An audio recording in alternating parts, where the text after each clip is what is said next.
so now we're going to work on alpha. Alpha says, or we need to find the area and perimeter of this triangle. So I'm going to go ahead and go back over here to my page, right here. So my perimeter for this is, again, if I walk the perimeter of my property, it's always this outside edge.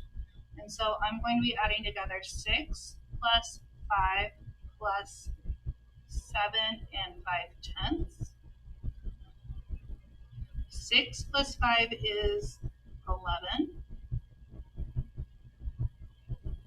My perimeter is equal to 18 and 5/10. Looking up here again, inches. Okay.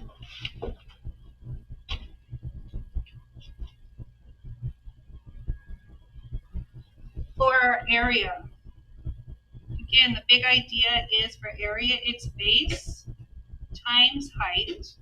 But remember, that's a special shape.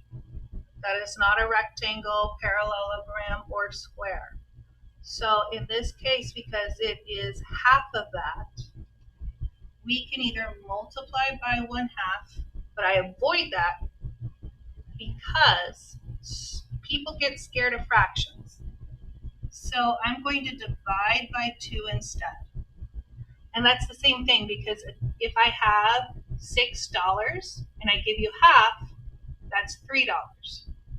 If I have $6 and I divide it in 2 piles, each of them have $3. So again, that is they're equivalent to each other. So our area is equal to our base. So we have our base right here, which is 7 and 5/10, or 7 1/2, times our height, which is 4 inches, all divided by 2.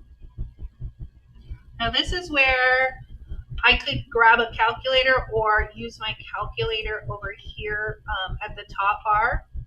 I don't have mine showing, so it's easier for us to read.